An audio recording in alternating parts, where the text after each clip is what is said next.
বাঙালির 21শে মিশন ন্যায়ের পথে আত্মবিকাশে সত্য প্রকাশে অবিচল। প্রিয় দর্শক, কথা বলছি বাঙালির 21এর মিশন নিয়ে। আমরা আছি জজকোর্ট, ব্রাউনবাড়িয়ার জজকোর্টে। উক্ত জজকোর্টের আমাদের সাথে আছেন আমাদের সম্মানিত শ্রদ্ধেয় আমাদের একজন আইনজীবী, বুদ্ধিজীবী সৈয়দ তানভীর হোসেন কাউসার। উনি শহীদ বুদ্ধিজীবী সন্তান।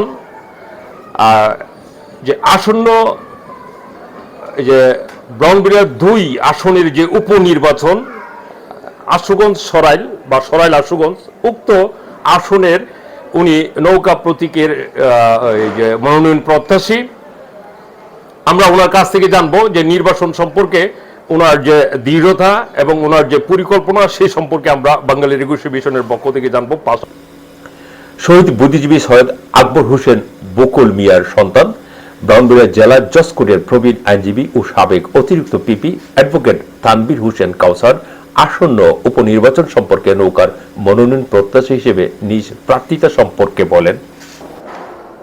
এখানে ব্রাহ্মণবাড়িয়া 2 সরাইল আশুগঞ্জ, এই আসনটি আসলে দীর্ঘদিন যাবৎ অবহেলিত আছে। সেটার মূল কারণ হলো যে বিগত 3টা জাতীয় সংসদ নির্বাচনে সেখানে জোটের প্রার্থী দেওয়া হয়েছিল। 2008 এবং 2013 নির্বাচনে জোটের প্রার্থী বিজয়ী হয়েছিল। 2018 নির্বাচনে এখানে দুর্ভাগ্যজনক হলে সত্য, এই জোটের প্রার্থীদের কলঙ্কজনক কার্যক্রমের ফলে এখানে এই তারা সফলকাম হতে পারে নাই। বিএনপির প্রার্থী পাশ করেছিল। তারা তাদের নিজস্ব স্বার্থ হাসিল হওয়ার পরে তারা এই গত 10 তারিখে তাদের পদত্যাগপত্র দাখিল করেছে। আমাদের আশা যে জননেত্রী শেখ হাসিনা পরপর 3টি নির্বাচনে জোর দেওয়ার ফলে এই এলাকার, এই আসনের যারা নেতাকর্মী আছে তারা অনেকটাই হতাশ। তারা চায় জননেত্রী শেখ হাসিনার হাতকে সফল করার জন্য এই আসনে নৌকা প্রতীকে প্রার্থী চায়। আর আমার বক্তব্য হলো, আমি শহীদ বুদ্ধিজীবীর সন্তান। আমার মধ্যে স্বাধীনতার পক্ষে, জননেত্রী শেখ হাসিনার পক্ষে, জাতির জনকের গড়া বাংলাদেশ আওয়ামী লীগের পক্ষে আমি কাজ করতে চাই। এবং আমার এলাকার মানুষ দীর্ঘদিন যাবৎ আওয়ামী লীগের যে সুফল, আওয়ামী লীগের যে উন্নয়নের সুফল আমার এলাকার জনগণ পায় নাই।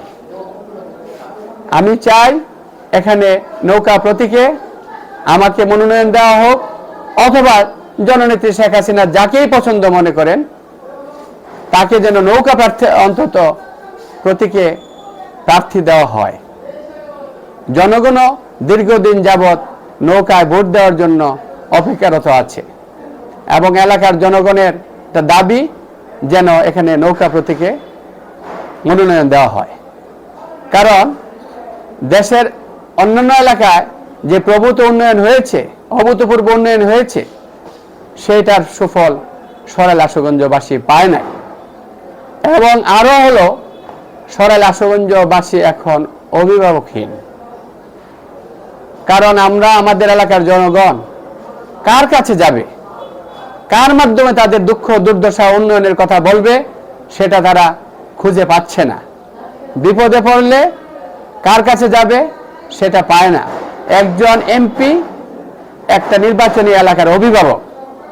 যেহেতু আমাদের এলাকা দীর্ঘদিন যাবৎ, গত 14 বছর আমাদের কোনো আওয়ামী লীগের কোনো এমপি নাই, সেহেতু আমাদের এলাকার জনগণ অত্যন্ত হতাশ। এবং তারা যে কোনো আপদে বিপদে, যে কোনো তাদের সমস্যা, তাদের এলাকার উন্নয়ন, তাদের রাস্তাঘাটের উন্নয়ন, তাদের স্কুল কলেজের উন্নয়ন, নতুন কোনো একটা প্রতিষ্ঠান করার ব্যাপার, কোনো একটা কর্মসংস্থানের ব্যাপার, এটা হয়ে আসছে না। বিভিন্ন এলাকায় আওয়ামী লীগের এমপি মন্ত্রী থাকার কারণে অথবা আওয়ামী লীগের উন্নয়নের কারণে তারা তাদের সুবিধার কথা, সুখ দুঃখের কথা স্থানীয় সংসদ সদস্যের কাছে বলতে পারতেছে, কিন্তু আমাদের এলাকার জনগণের কথা বলার কোনো জায়গা নাই। অবশ্যই আমি প্রত্যাশী, আমি 2018 নির্বাচনে মনোনয়ন প্রত্যাশী ছিলাম, কিন্তু 2018 নির্বাচনে তো নৌকা প্রতীকে দেওয়া হয় নাই, জোটের প্রার্থীকে দেওয়া হয়েছে। আমি একজন জোরালো প্রার্থী এবং আমি শহীদ বুদ্ধিজীবী সন্তান। আমার পিতার রক্তের বিনিময়ে, আমার চাচার রক্তের বিনিময়ে দেশ স্বাধীন হয়েছে। এই দেশ থেকে আমরা কখনো কোনো সুবিধা আশা করি নাই এবং ভবিষ্যতেও করব না। আমাদের একমাত্র উদ্দেশ্য যে দেশের জনগণের কল্যাণ করা এবং আমাদের দ্বারা জাতির জনকের গড়া এবং শেখ হাসিনার উন্নয়নের গড়া বাংলাদেশের কোনো প্রকার আওয়ামী লীগের দুর্নাম হবে না। দেশের মানুষের কল্যাণ ছাড়া আমাদের দ্বারা অন্য কোনো অন্যায় কাজ হবে না। অন্তত আমি প্রতিজ্ঞাবদ্ধ যে আমি যদি নৌকা প্রতীকে পাই এবং নির্বাচিত হই, সেক্ষেত্রে সকল এলাকার সর্বস্তরের জনগণকে নিয়ে সরাইল আশুগঞ্জের উন্নয়ন করার জন্য এবং জননেত্রী শেখ হাসিনার হাতকে শক্তিশালী করার জন্য যা যা পদক্ষেপ নেওয়ার সকল প্রকার পদক্ষেপ নিব, এই আমি আমার আশাবাদ আমি ব্যক্ত করি। এবং আমি বাংলাদেশ আওয়ামী লীগ তথা এই বাংলাদেশের উন্নয়ন মঙ্গল কামনা করে আমার বক্তব্য শেষ করলাম। জয় বাংলা, জয় বঙ্গবন্ধু।